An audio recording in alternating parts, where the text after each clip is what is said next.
Okay, so good morning. On behalf of the Philippine team, I'll be presenting the framework for climate change adaptation in selected Philippine food crops. So this presentation is the output of the workshop conducted last January in the OSTP Clark in Las Banas, Laguna. So this was our photo. It's relatively young group, mid-20s up to late 30s. So experience and kind of gaining more experience. And these are the figures related to the workshop. There were 27 participants, 3 major agencies or organizations, and 14 institutes, divisions, or units from these agencies.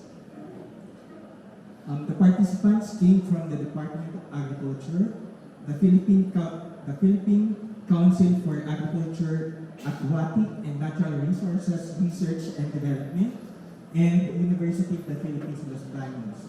So the participants came from these units.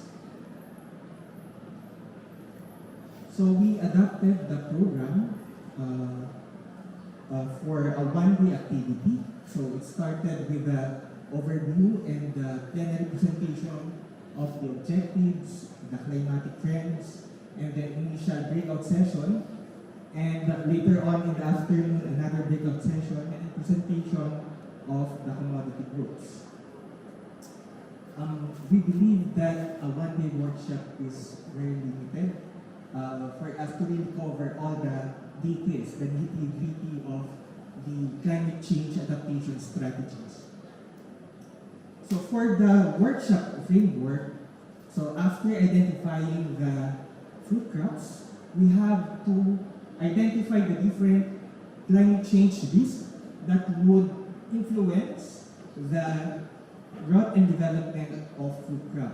And we acknowledge that fruit crops would have varying sensitivities depending on the stage of development, whether it's vegetative or reproductive. So from these, we can specifically identify the impacts and threats and relate them to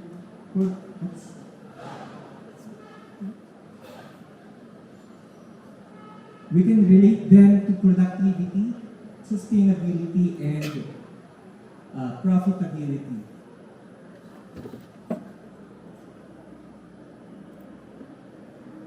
Okay, and based on these understandings, the group was tasked to identify the adaptation strategies and the mitigation strategies. So this was the overall framework based on that guideline provided by FFPC, DFNet.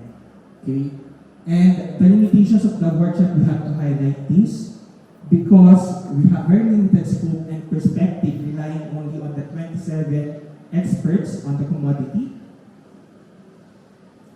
And we believe that there is need for validation for the research, especially for perennial crops.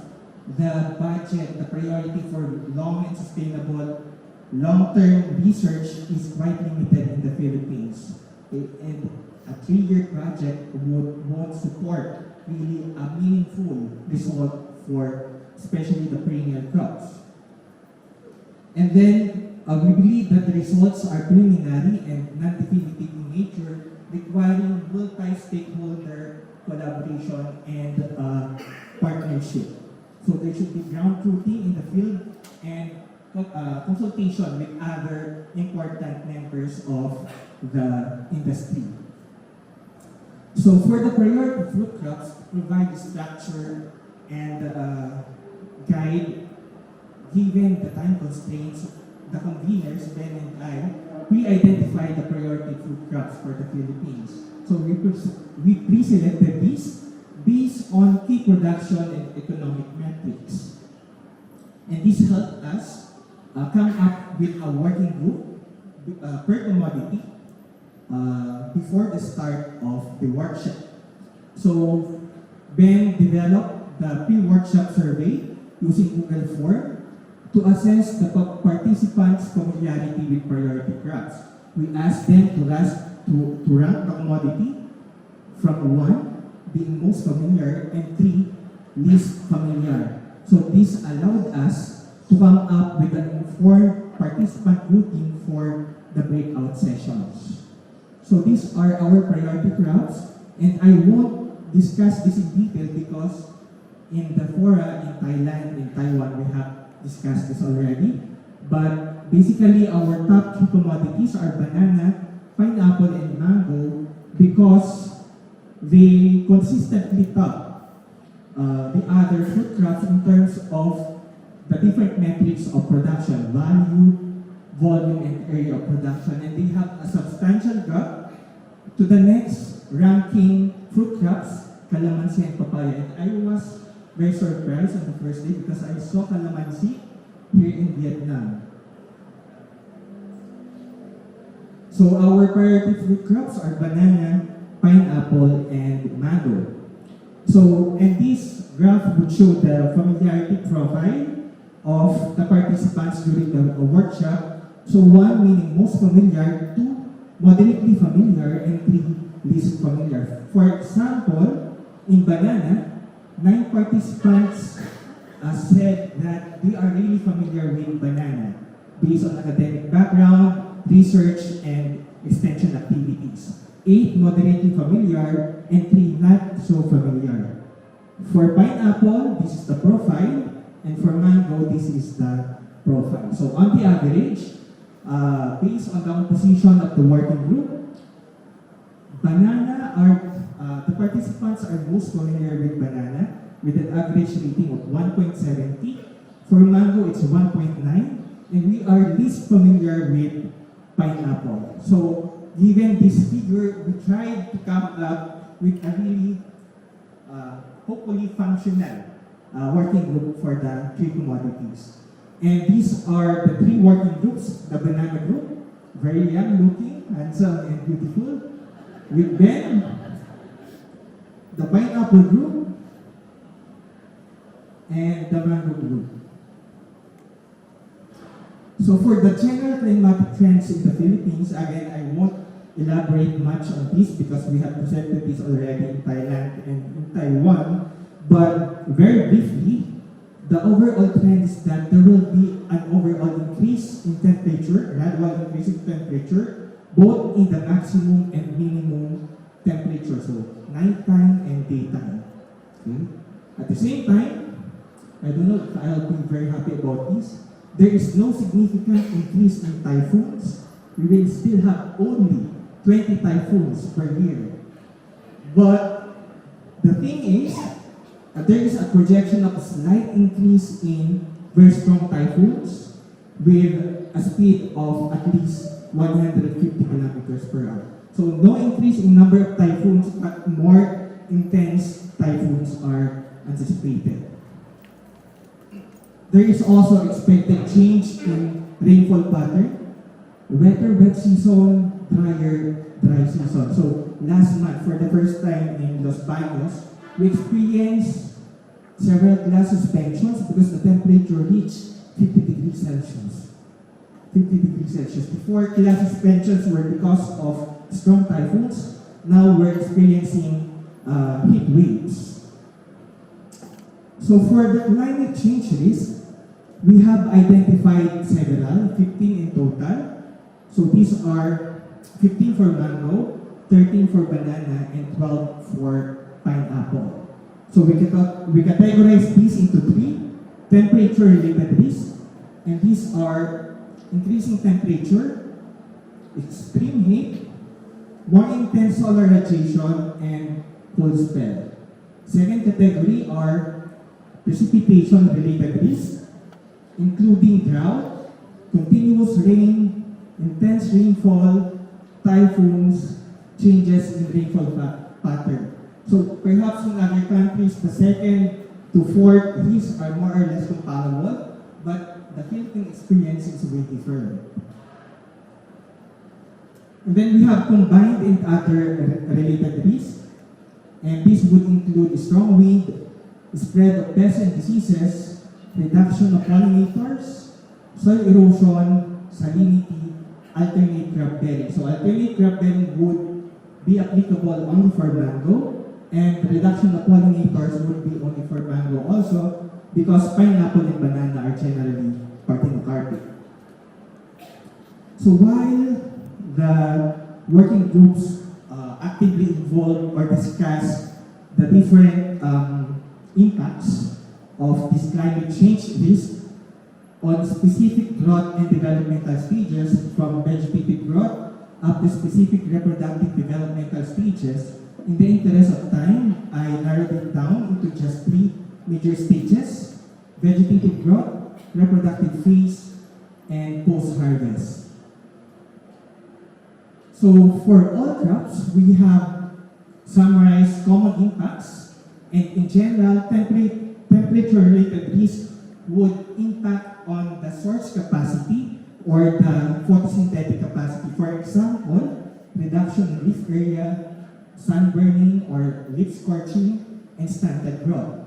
On the other hand, the impact of temperature would be more on the timing of flowering, initiation of flower primordia, and development and retention of the yield and yield component. So this would be the number of fruits and the size of the fruits.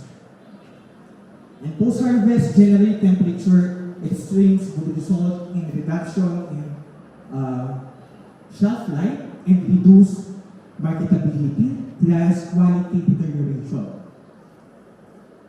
But we have also identified crop-specific impacts. So for example, in mango, asynchronous flashing would result in asynchronous flowering and harvesting.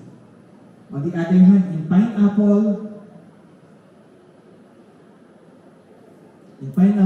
there could be crown fixation, which is the development of multiple crown in a single fruit.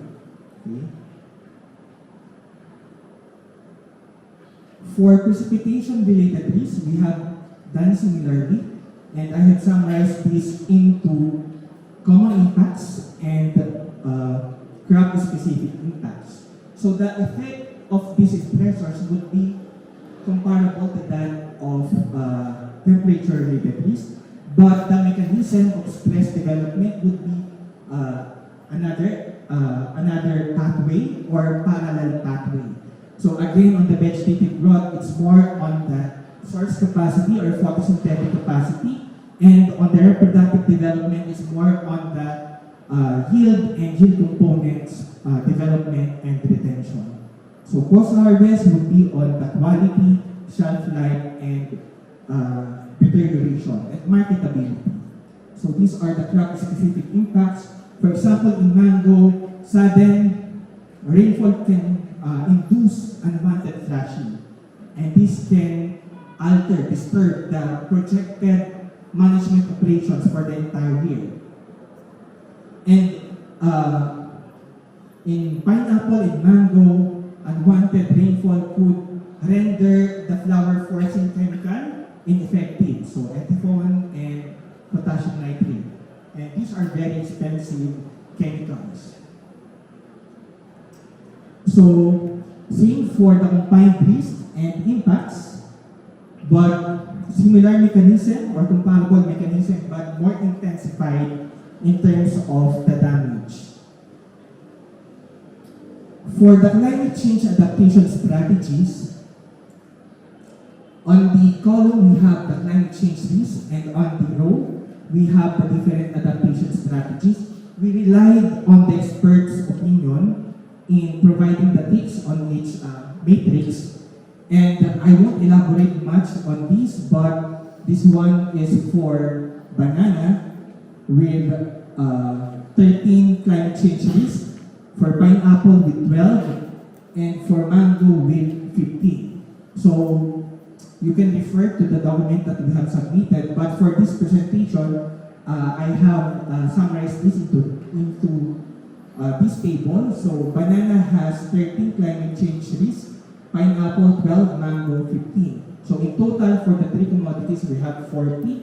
So if we're going to consider the 22 adaptation strategies, those which would have a maximum of 40 ticks would mean most effective across different crops. And the top 9 strategies would be farmer education and training, land building, precision agriculture, shift in production area, use of automated weather stations and mobile applications, integrated crop management, intercropping and diversification, and agroforestry.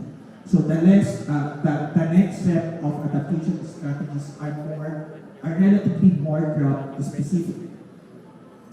And for the information sources and crops, this is what we lack time because we have to refer to researches that we have conducted over the last few years or decades, and we just provided parts so that we know which one we have to look into. Thank you very much. Thank you very much. The Philippines team's presentation is really